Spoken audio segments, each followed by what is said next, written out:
What's up, guys? It's Missy. I'm back with another SimCity Buildit video. Today we're going to be talking about the war feature, and I'm going to just hopefully briefly go over a couple of the key components to war for you beginner players. For those of you who haven't already, go ahead and hit that like and subscribe button. I try to post videos daily and do design challenges, walkthroughs, things like that, Q&A videos, tips videos, pretty much cover every topic when it comes to this game. If you've been watching the Missy's Building Guide walkthrough, we are doing the Platinum version on that, so be sure to check out that. Episode 5 goes up here in just a little bit. Okay, you are in a group and you are playing war and you want to know what the hell to do, how to do it, and how does this stupid shit work, right? Okay, so first and foremost, you need to, if you're following the Missy's Building Guide, is you need to hit for as much as you can, as frequently as you can, to obtain as many points as possible to unlock as many war cards as possible. Now, what you want to do is you want to stockpile all of these rewards that you get from the VU Pass and then use them for the purpose of the contest. Every time that you launch an attack on the monster or in war, you're going to obtain war points. Those war points are accumulated up and put towards the VU Pass. Now, the VU Pass, honestly, is not really worth purchasing unless you're somebody who plays war a lot, but you really don't need this pass. So the first pass, if you're in the US, is going to cost you $2.99. Once you've reached the level, you will go to the second pass, which is $5.99. And then the third pass, I believe, is $12.99 in the US. Now, what happens is you purchase this and then you get whatever randomly awarded stuff it is. So, like, sometimes it's, coins. Sometimes it's war items. It just kind of depends. Sometimes there are random boosters like mystery boxes and things. But what are these boosters? How do they work? Which ones are important? Which ones should you buy? What should you spend your war simoleons on? First off, especially if you're following the Missy's Building Guide, you should be spending your war simoleons on jackpot boosters of all levels, but mostly level 1 jackpots. Level 1, 2, and 3, the only difference is the duration of the jackpot. When you go into a club, their club, based on how many wars their club has won, will determine which arena they are in. You can join a club that's in A6 and you're in A6. You don't have to start in A1 as an individual player. That happens with the club itself. So what people will do back when we had the chess is they would restart their clubs so that their chests were easier to obtain. But now the game has changed and it doesn't go based on personal rewards. With chess, it goes based off of the VU Pass. So when your club wins, you will get the reward only if you have launched at least one attack. If you do not hit in war, you do not get anything, whether it be the defeat prize or the victory prize. If you lose war, you get something. If you win war, you get something. That something is determined based on what arena you're in. If you're in A6, then you get the prize for A6. Now, the prize for A6 is, let's see if they still allow you to see. Okay, so right here, see how it says, it shows a little castle and it says city in the sky? That is A6, okay, arena 6. That's the highest arena. And what this is, if you click on the little information button here, is it tells you that if your club wins and if you launched at least one attack, then you will get the victory reward, and that will include 6 platinum keys, 60 cash, and 6,000 war simoleons. Then it tells you that it unlocks the jackpot booster and the dud booster level 3, which means you cannot use jackpot booster level 3 or dud booster level 3 in any other arena besides arena 6. That's what it's telling you. Now, it says your activation limit is 25, meaning you can only have 25 boosters active, and that's your limit that you're allowed to do. And then it says shield triggers 15, and then starting energy is 12. So energy regeneration is one every 5 minutes, right? Okay, so what what do you do? What jackpots should you buy? When you go to your war store, which is on the top left corner of your screen, it's this little green bag, which I don't think you have this available on your very first war, if I remember right. I think they make you do one war without it. I could be wrong, but that's how it used to be. Once you get this done, okay, I do not recommend buying any war cards with cash. Don't do it. It's not worth it. Okay.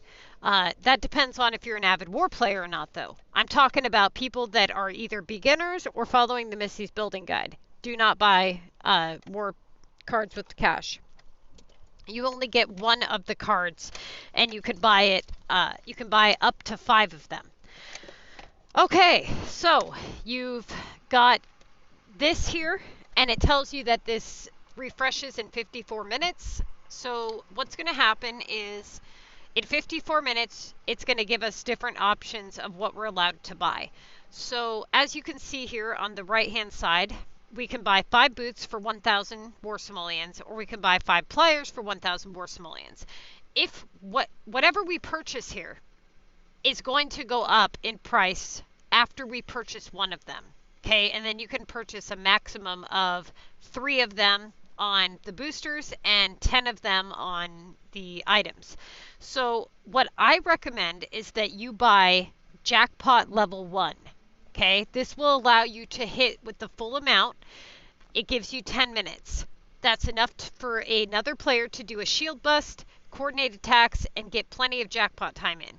The reason that people buy the level 2s and 3s is not because it gives more points, but because it allows you to have it activated for longer. So what people will do is they'll buy the level 3 jackpots, and then they can coordinate their attacks with other players, launch shield busters, do energy pumps, and get multiple hits for one jackpot. If you're not doing energy pumps and you're not planning to coordinate attacks with other members, then using a level 2 jackpot or a level 3 jackpot is honestly just a huge waste. So you're better off buying the level 1s because they are substantially cheaper. For instance, you could buy a level 1 jackpot for 500 war simoleons, whereas a level 3 is 1,500. Okay, so anytime that you see a level 1 jackpot in your store, you should buy it. Now, what you want to do is every 45 minutes or so, go to the war map, check it, stock up on those jackpots, maybe even some energy pumps would be nice, but ultimately every time that you add points, you want to make sure you're hitting with those jackpots, but don't waste your jackpots, okay? Try to coordinate your attacks to get some decent points. Now, what are these boosters? Well, this one here is City Freeze. What this means is the city cannot attack for a duration of 5 minutes. That's a level 1. A level 2, the city cannot attack for 10 minutes. A level 3, the city cannot attack for 15 minutes.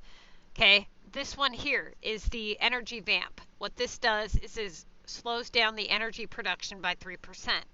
It says on your screen what it does, and it tells you how long, it goes for. If you want to see which boosters are activated on a city, there are little icons that are next to the city that show you. And then what you can do is you can click on that player's map, like you'll click on this person like this, and you'll see a war log screen pop up. You click the little eye, and you scroll down. It'll show you anybody that launched an attack on that person's city. It'll show you who launched the booster, how long it's activated for, and you'll also see a little icon on the right hand corner showing you which ones are activated. You can only have 4 activated at a time. On in A6, I'm pretty sure it's 4, might be 6, I think it's 4, but either way, that's irrelevant. So here's your battle booster inventory here, and right here, this says that you slow down the energy regeneration by 4 times. You're boosting up the energy by 4 times. Okay, so for 1 hour, your energy is going to go at a 4 times rate. So if it's at 1 every 5 minutes, it's going to be 4 every 5 minutes. Now, this here would be 3, and this one would be 2. So right here it tells you exactly how many you have of each. Like I have 28 of the times 2 jackpots. Okay? Now, this here is your war disaster collection. Now, in Missy's Building Guide 1, I had recommended that you guys unlock a certain variety of cards to increase your odds of your war deliveries. Now, I've since changed that because honestly, you're going to end up unlocking them all anyways at some point because you're going to benefit more from those 3K tasks. So it doesn't really matter too much of which ones you unlock per se, but just be sure that you guys save your unlocks for mega. Okay, so you can unlock like a couple just so that you have, you know, a way to earn more, but ultimately you want to save the vast majority of these unlocks for when you get to the Mega League, and only doing any unlock for when you have an assignment for it. This particular task is one that I highly recommend getting as soon as you are able to. Okay, whether you have an assignment for it or not, try to get this one right away. The reason why is because this one is only 4 energy cost, which means you can launch it 3 times in 1 energy bar. That's a good thing for the purpose of the contest, because when you get that launch 3 legendary task, it can be worth 3,600 points. That's a high premium, and you want to be able to get it done right away. Not only that, but it only takes 2 war items, which is really beneficial to players who are struggling with storage, because you won't have to have all of these extra war items. It's also beneficial because of the damage. The damage is not terrible, meaning that for, you know, 12 energy, you're going to be able to hit for, you know, over 1,200 points, which is just, it's actually more than most high-level attacks that cost just as much energy, except for it takes less war items, you can launch it more times for the purpose of the contest, and it's also good in terms of points. Okay, so that one is one that you're going to want to unlock relatively soon. Now, take into consideration that you want to be able to hit for as much as possible. So what ends up happening is you're going to start off, you start off with energy. You need a certain amount of energy to launch an attack. Okay? Now, when you launch an attack on someone's city, their health goes down. Now, you want to be able to launch as many attacks as possible and earn as many points as possible within that allowed amount of not only energy, but health bar. Okay? So, let's say that a person has 15 health, and you can do, you have 12 energy, right? But your damage is for 20, right? So, what you would want to do is you would want to hit them for the least amount first, and then hit them with the final blow being your hardest hit. So in a easy way to understand it, imagine if somebody has 3 health, okay? And you have an attack that does 10 damage, and you have an attack that does 2 damage. You would hit them with the 2 first. That would bring them down to 1 health. Then you would hit them with the 10 damage. If you hit them with the 10 first, you won't be able to hit them with the 2 because you will have killed them. So you want to bring it down to the lowest possible health, and then hit for the hardest that you can hit within the amount of energy that you have. Now, the next thing is what war cards to unlock at what time. Well, that really, you know, use some common sense here. Like, one, you're going to need 1 common, 1 rare, 1 legendary to be able to do all of your assignments. Then you want to take into consideration the monster, okay? You don't want to kill the monster in 1 hit if you have to hit multiple times for an assignment. So you want to unlock some of the lower damages first. Not too low, but not too high either. Now, it's good that you save up your keys and that you don't unlock a whole lot of war cards unless it's for the purpose of the contest. And in that case, then you would want to do, usually the Not in Kansas is a good one. Magnetism is a really good one. B-movie is good, which is this one here. For the rare, I usually tell people to do either the VU robot because you unlock ammo crates, which is good because of the fact that you can do your war deliveries for relatively cheap and get a $3,000 item in return to sell.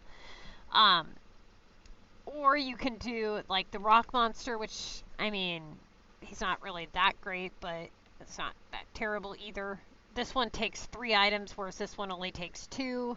You know, so you want to do one of each color. So the blue is the common, okay? The yellow is the rare disaster, and it says it right below its name. And then the purple is the legendary disaster. So if you get an assignment that says launch a common attack, if it shows a blue card, that can be done on the monster. So even if your club's not in war, double check and see if the monster's there. You may be able to do that assignment. Same with legendary and same with rare. But if it says launch attack in Club Wars and it shows a green card, that means that you have to be in war. If you get an assignment to upgrade war card for 3,000 and you haven't unlocked that card yet, it will work for your assignment to unlock the card. That counts as an upgrade. If you get an assignment that says complete war deliveries and you're not in war, check and see, because if the monster's there, then you can get that assignment done. Okay, you guys, launch a specific attack. If it says to launch the Not in Kansas, this will work on the monster only if the monster is allowing you to use that card against him at that current time. They pick specific cards. So if you happen to get lucky enough to have that card on him, then you will be able to do that assignment. Okay? This is why it's super important for people to work at a steady pace during the Contest of Mayors to make sure that you guys complete all of the assignments that are required of you during whatever your war schedule is, so that when you get those assignments, they can be done. Otherwise, they either have to remain in your list, blocking new tasks from popping up, or you end up having to cancel them, which in turn also hurts your score. So either way, you don't want to end up in that situation, so you should get your assignments done in a timely manner. Okay, that pretty much concludes the gist of how war works. If you coordinate attacks with teammates, you want to let them know when your jackpots are open. You know, if somebody says they have an open jackpot, then what you can do is you can click on that person's city. You're going to locate the one with the jackpot booster and make sure that that is in fact the jackpot that they launched. It'll have their name next to it, and it'll tell you for how long it's going to continue running. Another tip is if you zoom in all the way, you'll see a little number here on that person's city, and it'll say how many points that person has been hit for or earned. So, or well, how many points they've earned. So that'll also be said here. This is where you can see that, okay? You can wait and leave the VU pass uncollected if you'd like. It will add to your inventory at the end of the cycle. It'll automatically add it and give you a notification. And that pretty much concludes, like I said, everything that you need to know. Oh, when you click on your war cards here, notice how one says upgrade and another one has numbers at the bottom. Those numbers indicate how many cards are required before the next upgrade. For instance, this one says upgrade, which means 67 over 30. That means that 30 cards are required before I can upgrade. I have those 30 cards. I have 67 of them. So I've definitely met that requirement. This one says 20 out of 30. So I need 10 more cards before I'm allowed to upgrade it. One of the ones that you're definitely going to want to do is the Shield Buster attack. This particular attack, it costs platinum keys to unlock, but what happens is once you've killed somebody's city, they are now under shield, which is a blue dome, okay? Now, they either have to fully repair 100% of their city, then they can attack. They cannot attack if they're under shield. Now, if you get them down to 1 health, they could still attack you. But if you put them under shield, they cannot attack you until they are 100% repaired. However, let's say that you put a jackpot on somebody and you kill that person. That jackpot is still active for however many minutes. What somebody can do in your team is say, you can say open jackpot, but we'll need a shield bust, or open jackpot for bust.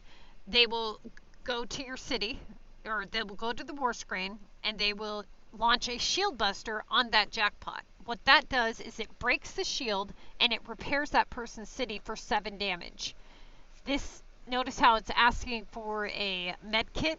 It's going to repair that person's city for 7 damage, and allow you to kill it again. If you kill it a second time and put it under shield, then somebody else can launch a shield bust and continue that cycle until that jackpot is either completely over or until everybody's out of attacks or shield busts. Now, that's how those 30-minute jackpots can be useful.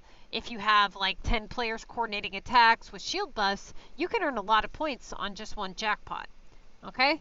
So that's how that kind of works. Now, you will get points for launching the shield bust. You get 800, well, I get 850 points, and it repairs it for 7.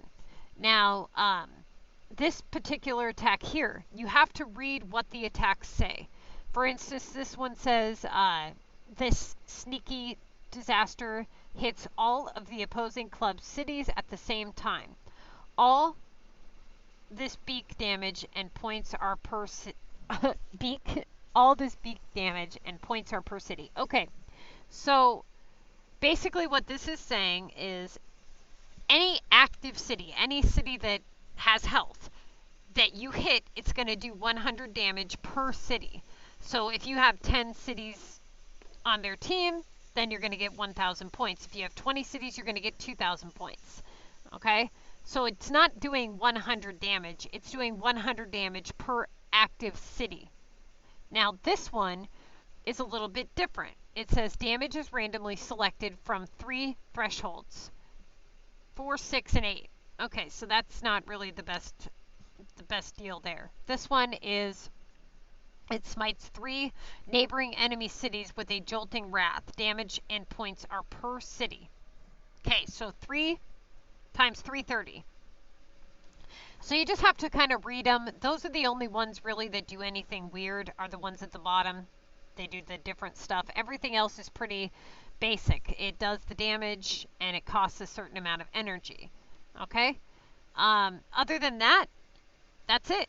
You know, make sure that you launch at least one time in order to qualify for the victory or the defeat, and make sure that you guys are coordinating attacks and not hitting anybody else's jackpots. Also, if you're in my group, we do not want to knock the enemy. What happens is you enter into war. You have a prep phase of 12 hours. This allows you to do war deliveries and get your war damage, or get your war assignments. Fucking dude, I can't talk. Get your war items. Okay, once you get your war items from the deliveries, you can start launching attacks once you hit the attack phase. The attack phase is for like 24 hours or whatever, and then you have a 12-hour cooldown between the next war. We start war 12 hours before the contest begins. This allows us to be in the attack phase the moment that the contest of mayors starts, which allows players to do any assignment that they may have right away. Now, we will go on a cooldown after the first war. If we knock the enemy, it throws off our schedule, so we cannot knock them and we cannot get knocked.